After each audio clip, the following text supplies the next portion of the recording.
Pourquoi, alors que les dirigeants proclament victoire sur tous les fronts, avons-nous tous l'impression de reculer?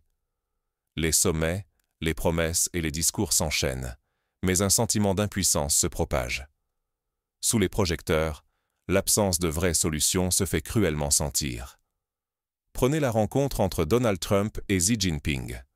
Annoncée comme historique, elle s'est réduite à une promesse de poursuivre des discussions. Les déclarations euphoriques ne masquent pas le manque de progrès réel. Les enjeux restent brûlants, les réponses, toujours absentes. En parallèle, l'Ukraine subit une attaque d'une ampleur inédite contre son réseau énergétique. Des millions de foyers plongés dans l'obscurité, les transports paralysés, une population à bout. La crise s'enracine, tandis que l'aide internationale tarde ou se dilue. L'Europe, elle, propose 12 nouveaux engagements pour la paix en Ukraine. Pourtant, ces promesses sont accueillies avec méfiance, tant elles semblent vouées à l'échec avant même d'être mises à l'épreuve. L'espoir laisse place à l'incertitude. En Russie, coup de théâtre, des automobilistes découvrent, sans avertissement, de nouvelles taxes sur leurs véhicules déjà achetés. Mesure brutale, ressentie comme une trahison. Nul n'est à l'abri des décisions venues d'en haut. Ces événements ne sont pas des exceptions. Ils révèlent l'impuissance des dirigeants face aux crises qu'ils prétendent résoudre. À chaque annonce, c'est la vie, l'argent et la sécurité de chacun qui sont en jeu. Rester aveugle à ces dynamiques, c'est s'exposer à tout perdre. Mais pour saisir ce qui se trame vraiment, il faut remonter aux origines de ces choix et percer la logique cachée derrière les décisions qui façonnent nos vies. Pour comprendre comment ces décisions prennent forme, il faut examiner les mécanismes discrets du pouvoir. Plongeons dans les coulisses où se dessinent les véritables enjeux. Derrière chaque sommet, la réalité se montre souvent bien moins éclatante que les projecteurs ne le laissent croire. Sous les photos officielles et les grandes annonces, la diplomatie mondiale navigue entre limites, compromis fragiles et calculs de court terme. L'exemple le plus récent, la rencontre entre Donald Trump et Xi Jinping. Présentée comme un tournant, elle accouche surtout d'une promesse de continuer à discuter. Les gestes concrets, la Chine achète du soja américain, les États-Unis obtiennent un accès temporaire aux terres rares et quelques droits de douane disparaissent. Mais aucune évolution structurelle n'est décidée. De retour chez lui, Donald Trump proclame une victoire éclatante sur le climat, alors que ce sujet n'a même pas été abordé avec Pékin. Ce contraste entre communication et réalité dévoile la tentation de masquer le surplace par des déclarations triomphantes. Pendant ce temps, la Russie reste soigneusement évitée dans les discussions. Les États-Unis déplacent la pression vers l'Inde, désormais pointée du doigt pour ses achats d'énergie russe. Moscou demeure un tabou, symbole d'une diplomatie prudente et pleine de non-dits. Sur la question nucléaire, un bref moment d'apaisement. Le directeur de l'Agence internationale de l'énergie atomique affirme qu'aucune preuve d'un programme offensif n'a été découverte. Cette confirmation officielle fait retomber la tension, mais rappelle aussi combien la scène internationale s'enflamme parfois sur de simples soupçons. Au Moyen-Orient, de nouveaux bombardements frappent, sans susciter la moindre réaction notable. Les Nations Unies, la Ligue arabe et l'Europe observent en silence, laissant l'opinion publique s'habituer à la violence quotidienne. Cette indifférence nourrit une normalisation inquiétante de la crise. La Syrie surprend enfin en reconnaissant le Kosovo, à rebours de ses alliés traditionnels. Ce geste isolé souligne les contradictions d'une diplomatie mondiale à bout de souffle, où les principes s'effacent devant l'urgence et le calcul. Ce tableau brosse une réalité inquiétante. La gestion minimale remplace la résolution véritable des crises. Pour les citoyens, cette superficialité expose à des manipulations, des conséquences imprévues et une érosion progressive de la confiance dans les institutions. La suite des événements va démontrer à quel point ce déséquilibre s'aggrave. Chaque crise non résolue augmente la pression sur un système déjà fragilisé. Même les alliés les plus fidèles laissent transparaître le doute, et les espoirs de paix se dissipent peu à peu. En Europe, le climat se détériore.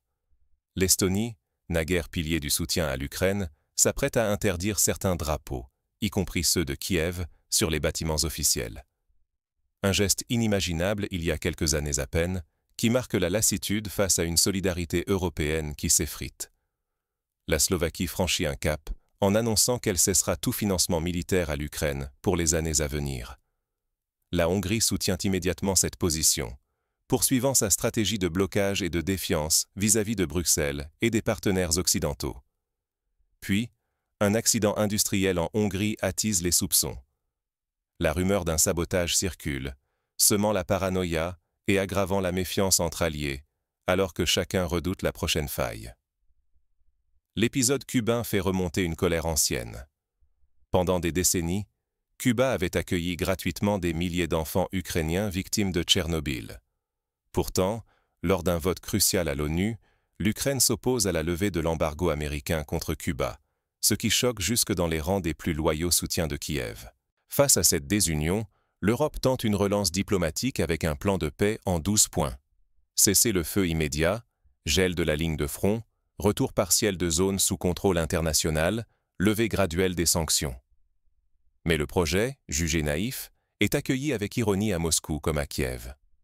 En parallèle, la société ukrainienne chancelle.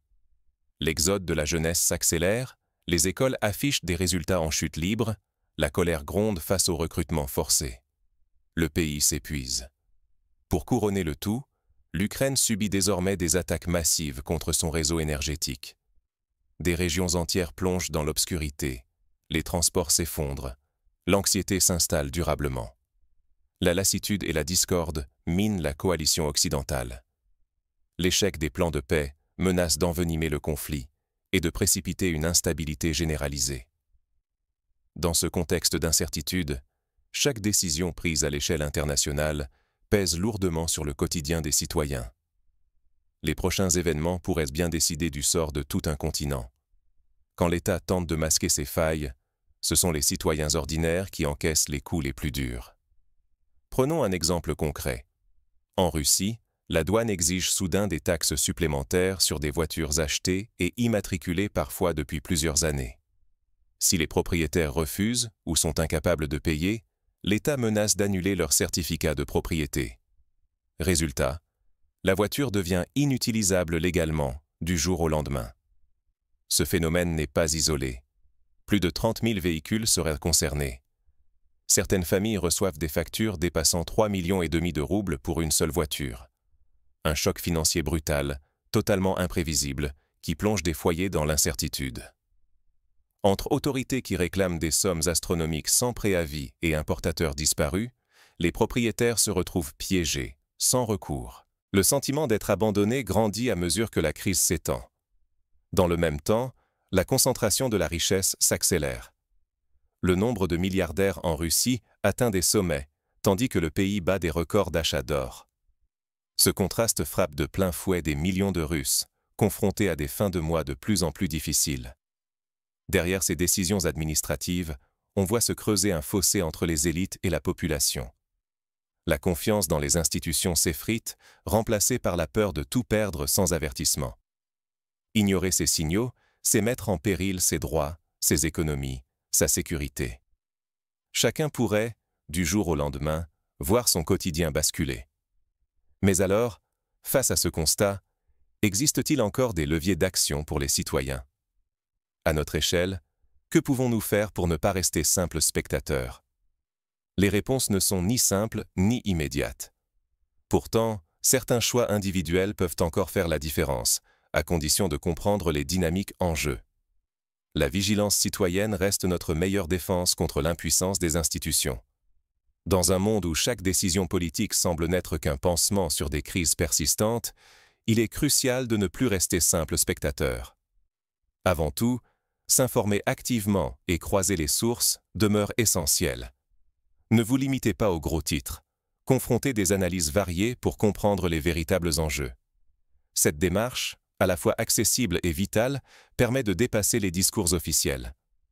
Restez prudent face aux annonces triomphantes ou aux promesses trop séduisantes. L'histoire récente montre que ces déclarations masquent souvent un manque de solutions concrètes. Gardez votre esprit critique, même face aux propos des plus hauts dirigeants.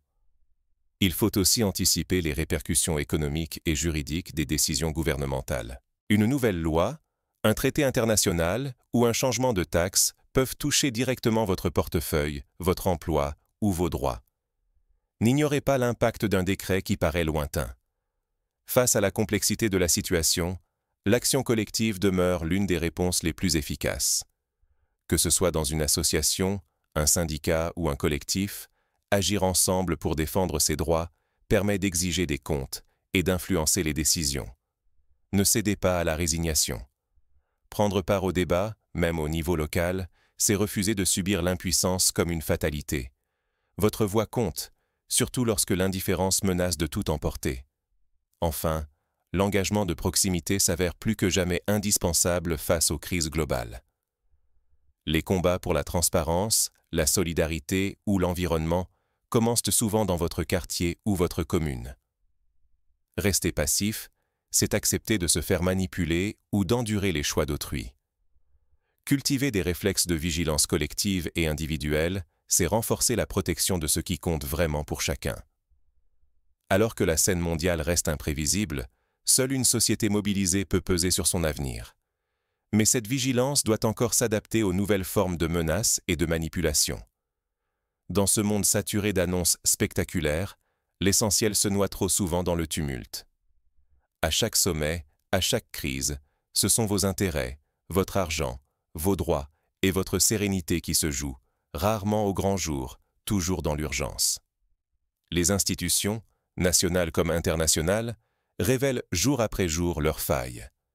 Elles multiplient les réponses provisoires, les compromis hâtifs, les promesses vite oubliées, laissant s'accumuler les problèmes.